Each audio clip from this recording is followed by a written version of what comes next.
What if I told you that your morning orange juice isn't actually a vitamin boost, but a fast track to blood sugar spikes?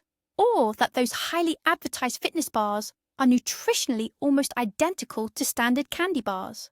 For decades, advertising has built a cozy world of health illusions around us, a world where the solution to any problem can be bought in attractive packaging. Today, we are taking a hammer to demolish 50 of the strongest myths that marketers have pounded into our heads. Prepare to be surprised, because after this video, you will look at supermarket shelves through entirely different eyes, and I promise you, your wallet and your body will both thank you for it. Before we dive in, let's understand where these myths even come from. This isn't some global conspiracy of evil corporations trying to make us sick. It's much simpler and more prosaic than that. Marketers need to sell you a product, and to do that, they need a simple, easy-to-digest story. Eat this yogurt and your immune system will get stronger. Use this toothpaste and your teeth will look like pearls. The truth is always complex and requires effort. A myth, however, offers an easy solution. It targets our deepest fears and desires, the wish to be healthy, beautiful, and energetic. And we fall for it time and time again. But today, we are going to learn how to spot these tricks. So, let the debunking begin. The first major myth we're going to tackle is the persistent idea that breakfast is the most important meal of the day. Don't skip breakfast. You need it to jumpstart your metabolism. Sound familiar? This concept was heavily promoted by cereal manufacturers, notably the Kellogg's Company, back in the early 20th century.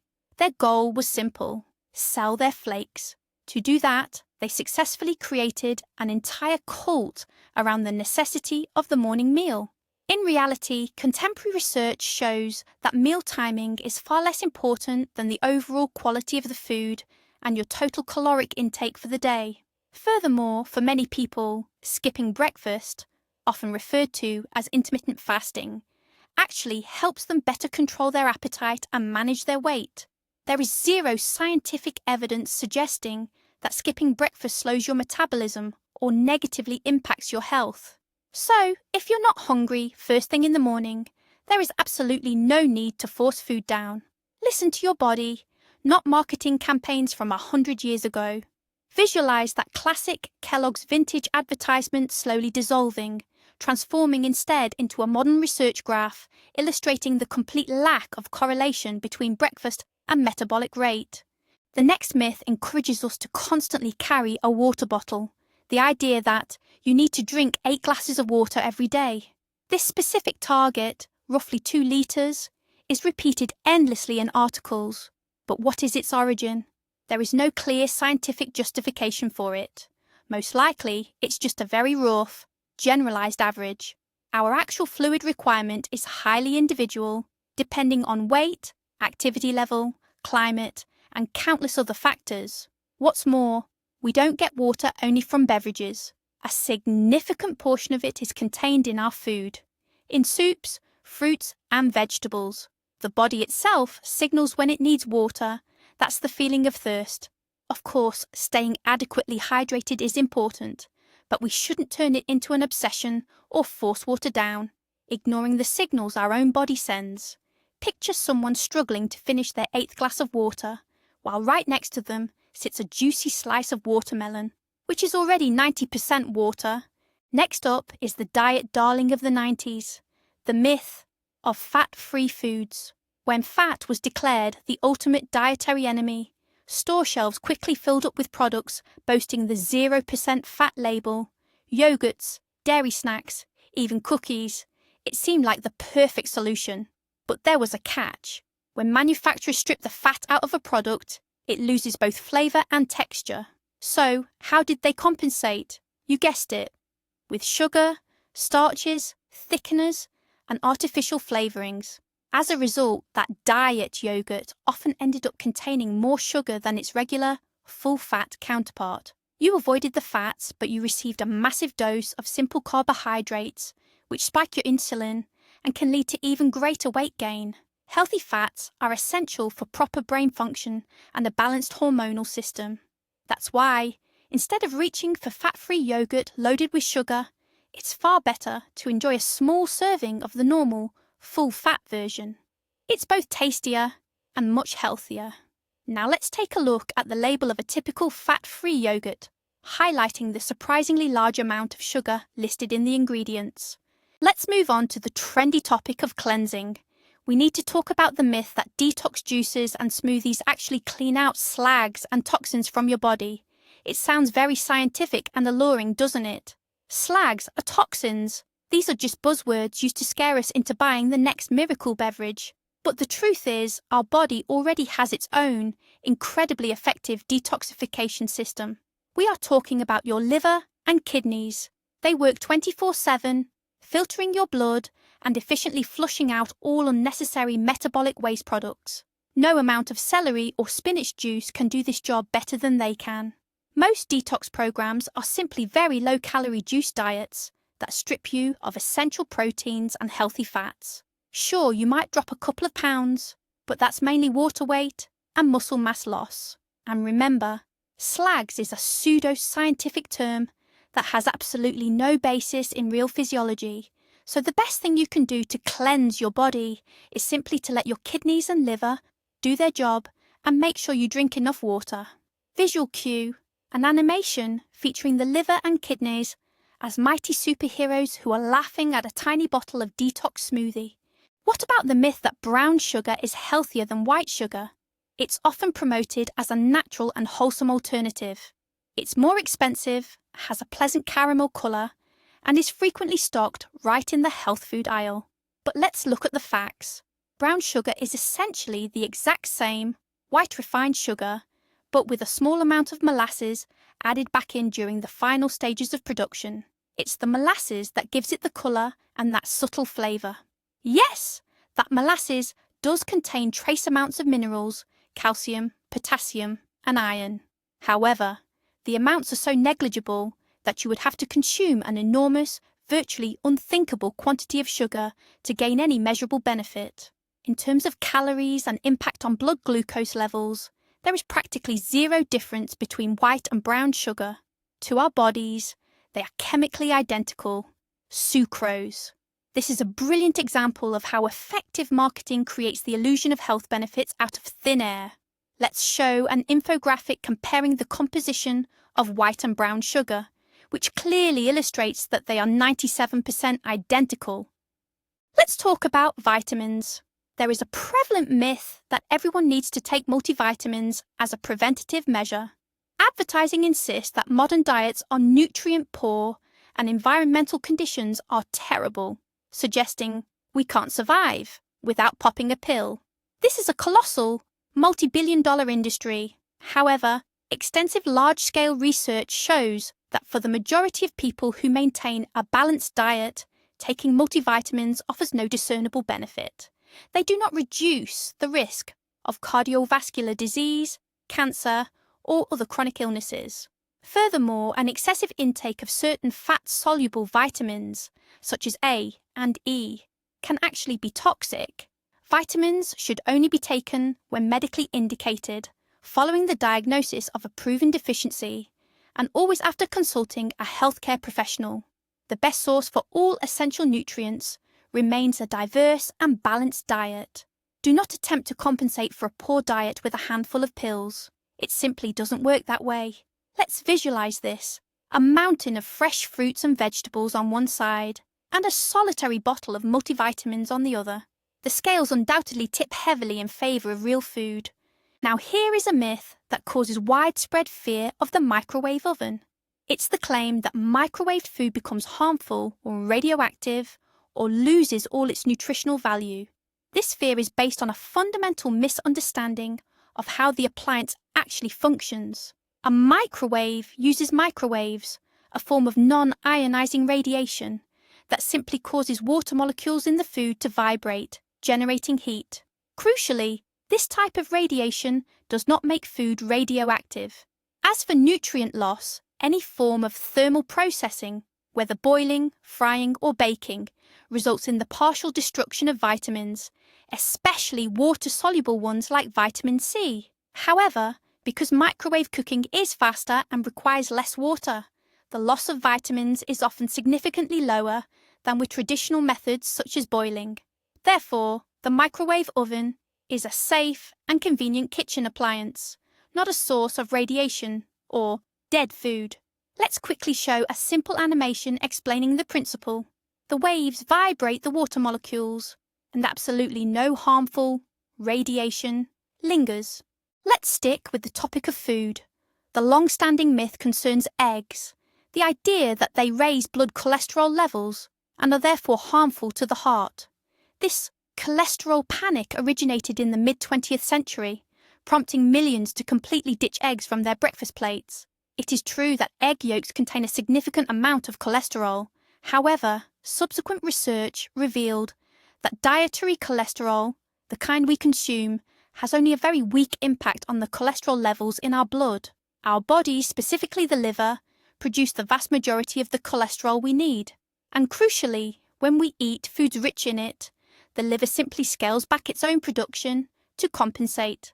Saturated and trans fats, not dietary cholesterol, are the components that have a far greater and more negative effect on bad cholesterol levels. Today, eggs have been completely exonerated. They are an excellent source of high-quality protein, essential vitamins and minerals, so feel free to safely enjoy your morning omelette or fried eggs. Visual: an old black and white newspaper with the alarming headline, "Eggs are killers," burns away, revealing a modern article discussing the undisputed health benefits of eggs. Now let's switch gears and talk about fitness. The prevailing myth is that if you want to lose weight, you must stick to cardio, reserving strength training strictly for bulking up. This stereotype is deeply ingrained, especially among women who fear accidentally bulking up or developing a bodybuilder physique. As a result, they spend hours on the treadmill without seeing the desired results. In reality, strength training is your absolute best tool for sustainable fat loss.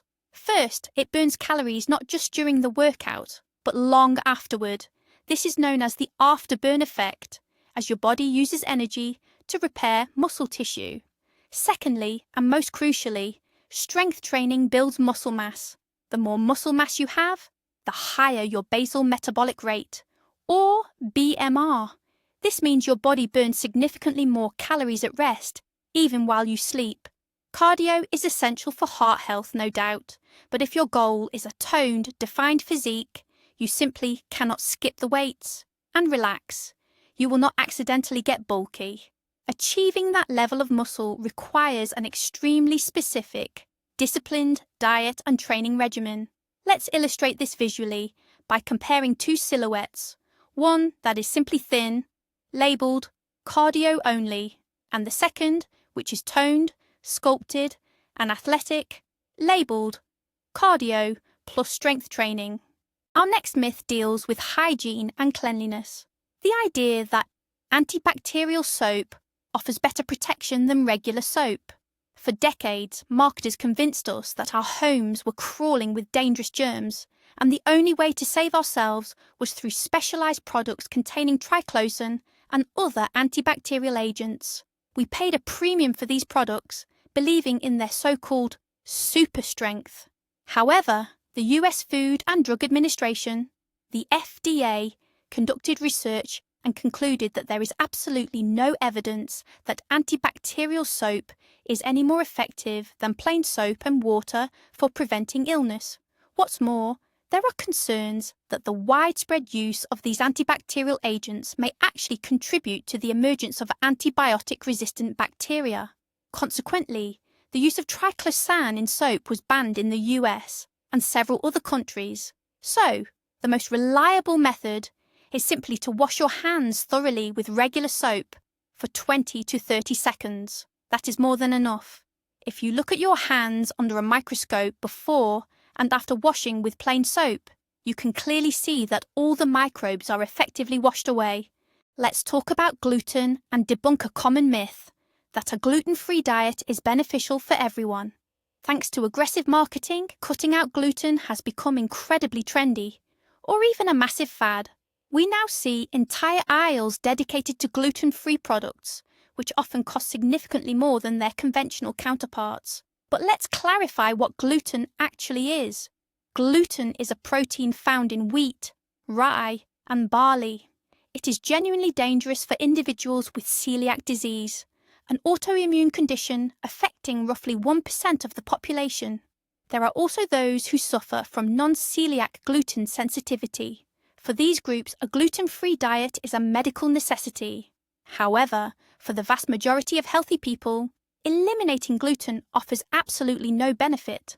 Furthermore, whole grain products containing gluten are vital sources of fiber, B vitamins, and iron. Excluding these unnecessarily can actually impoverish your diet. Moreover, gluten-free versions of bread and baked goods often compensate for flavour and texture by including higher amounts of sugar and fat. So unless you have a documented medical reason, don't fall for the hype. Let's compare two shopping baskets, a conventional one versus a gluten-free one, looking at the price tags that reveal a staggering difference in cost. The next myth we're tackling comes straight from the fitness industry. You have to crunch your way to a flat stomach. It seems completely logical. Want a flat stomach? Do endless sit-ups. This is the exact premise behind every AB gadget commercial and those infamous get abs in a week challenges. But unfortunately, that is just not how human physiology works. The truth is simple. Spot reduction isn't real. You cannot tell your body, hey, burn the fat right here on my stomach, hips, or arms. When you achieve a calorie deficit, meaning you burn more energy than you consume, your body accesses fat reserves from all over. Where that fat comes off first is largely determined by your genetics. Abdominal exercises certainly strengthen your core, which is vital for good posture and back health. But to actually see those muscles, to get that coveted definition or six-pack, you need to lower your overall body fat percentage. This requires a comprehensive strategy, disciplined, balanced nutrition paired with regular, full-body workouts. Animation note: a person is shown doing hundreds of crunches, but their belly fat remains unchanged. Then they start eating properly and doing squats, and their stomach shrinks. Now let's move on to beverages. The myth surrounding fresh juices. We are often told that fresh juice is liquid vitamins or liquid sunshine, the quickest way to load up on the benefits of fruit. But that's only half the story. When we juice, we extract all the fructose, which is essentially pure sugar, from several pieces of fruit at once. Crucially, we throw away the most valuable part, fiber. Fiber slows down sugar absorption, keeps you feeling full, and aids healthy digestion. A typical glass of orange juice contains the sugar equivalent of 3 to 4 oranges, which you consume in under a minute. This rapid intake causes a sharp spike in your blood sugar and insulin levels, putting significant stress on your pancreas. In terms of its metabolic effect on the body, a glass of juice is barely distinguishable from a glass of soda. It is far healthier to eat one whole orange instead. You get all the vitamins, the essential fiber, and you feel much more satiated. Visualize a juicer in action. On one side, you have the output, the juice, caption, sugar. On the other, you have the waste product, the pulp, caption, all the benefits, fiber, say. Let's look at another marketing ploy. The myth that sea salt is healthier than common table salt. It's often positioned as a natural, unrefined, and mineral-rich product. That certainly sounds convincing. However, chemically speaking, both sea salt and table salt are essentially the same. They consist of 97 to 99% sodium chloride. Yes, because of the way sea salt is harvested, usually through the evaporation of water, it does retain trace amounts of other minerals like magnesium, potassium, and calcium. But the concentration of these elements is so negligible that it has absolutely no measurable impact on your overall health. Meanwhile, in most countries, standard table salt is fortified with iodine, which is an extremely important measure for preventing iodine deficiency. So, when you choose that expensive pink Himalayan or exotic black Hawaiian salt, you're paying for marketing, texture, and taste, not for any additional health benefits. When considering the effect on blood pressure and overall health, the critical factor is not the type of salt you consume, but the total quantity. Let's compare table salt and sea salt crystals under a microscope, demonstrating that their fundamental core, sodium chloride, is identical. Let's talk about soreness. The myth states, if your muscles aren't sore after a workout, the training session must have been ineffective. This no pain, no gain mentality is deeply ingrained in fitness culture. Many people actively chase the feeling of delayed onset muscle soreness, or DOMS, viewing it as the primary indicator of progress. However, muscle soreness is simply a sign of microscopic tears in muscle fibers, which occur in response to unaccustomed or high-intensity stress. As your body adapts to the training load, that soreness will naturally start to diminish, and this is completely normal. It certainly doesn't mean you've stopped making gains. The effectiveness of your workout is actually defined by progressive overload. That is, your ability over time to lift heavier weights, complete more repetitions, or perform more challenging exercises.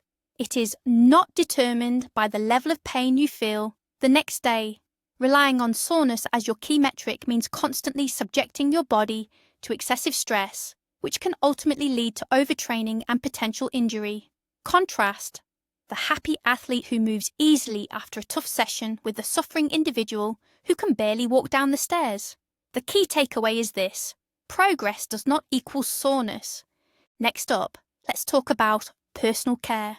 Specifically, the myth that you have to wash your hair every single day. Shampoo is a massive industry, and manufacturers obviously profit when we use their products as frequently as possible. We've been led to believe that washing daily is the benchmark for cleanliness and good grooming. But the truth is, most people don't need to do this, and in some cases, it can actually do more harm than good. Our scalp produces sebum, which is a natural oil that moisturizes and protects our hair. Washing too often with harsh shampoos strips away this vital protective layer. In response, your scalp may start producing even more sebum to overcompensate for the dryness. This creates a vicious cycle. The more you wash, the faster your hair gets greasy. The optimal washing frequency is highly individual and depends entirely on your specific hair and scalp type. Some people are perfectly comfortable washing every 3 or 4 days, while others prefer every other day. Daily washing is truly necessary only in very rare circumstances. Imagine this: a drop of sebum is protecting the hair shaft, but a harsh shampoo strips it away. The sebaceous gland panics and kicks into overdrive, working double time. Let's look at a popular myth from the world of nutrition. The classic rule: if you want to lose weight, you can't eat after 6 p.m. This piece of advice is so widespread, it's practically folklore. The logic seems simple enough. We're less active in the evening, so any food we consume supposedly goes straight into storage as fat, but our metabolism doesn't operate on a strict timetable, and it certainly doesn't switch off precisely at 6 o'clock. It's working around the clock, even while we sleep. When it comes to gaining or losing weight, the only thing that truly matters is your total daily calorie balance. If you've created a calorie deficit throughout the day, you will still lose weight, even if you have dinner at 8 or 9 p.m. The real issue with late-night eating isn't the time on the clock, it's the quality and quantity of the food. We are often tired after work and more prone to overeating, usually reaching for high-calorie, less nutritious choices. That, and not the time, is what leads to weight gain. A light, balanced dinner a couple of hours before bed is completely normal and won't sabotage your weight loss efforts. Think of it this way, like a scale. On one side, you have your daily caloric goal. On the other, the total amount of food you consumed. That scale balances based on the total, regardless of when your last meal was eaten. Let's break down the truth about carbohydrates. We need to address the myth that all carbs are bad and inherently make you gain weight. Low-carb diets are incredibly popular, and carbohydrates have almost become the arch nemesis of a healthy weight.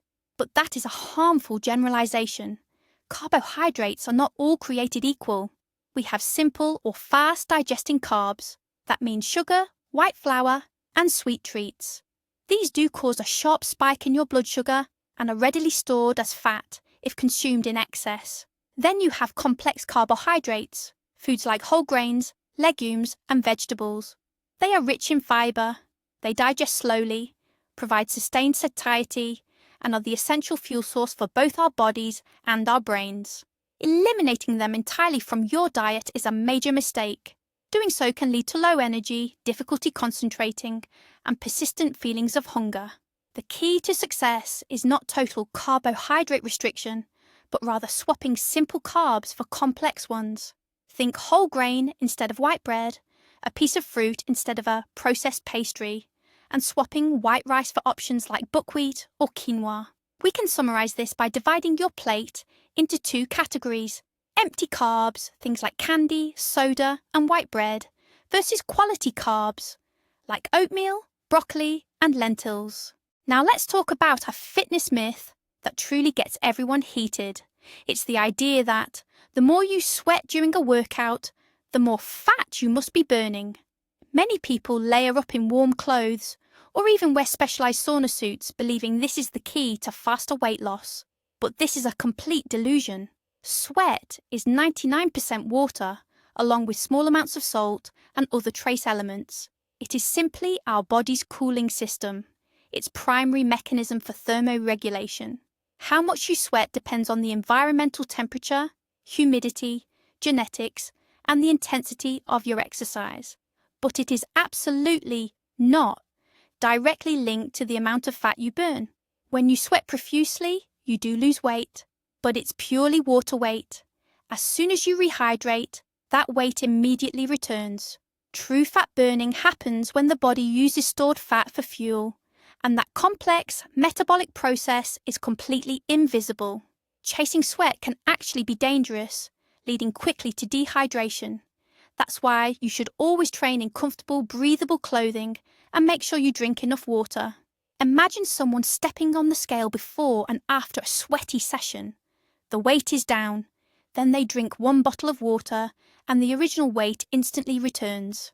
Let's wrap up our myth-busting series with a common belief about our immune system. That myth is, large doses of vitamin C can cure and prevent the common cold. The moment we feel the first signs of a cold coming on, we instinctively reach for those high-dose ascorbic acid tablets or fizzy supplements. This belief originated thanks to the theories of Linus Pauling. However, countless subsequent studies have failed to prove his claims right. Yes, vitamin C is crucial for a healthy immune system, but taking megadoses once you are already sick does not provide significant therapeutic benefits. It might, very slightly, perhaps shaving off a few hours, reduce the overall duration of a cold, but that's about it.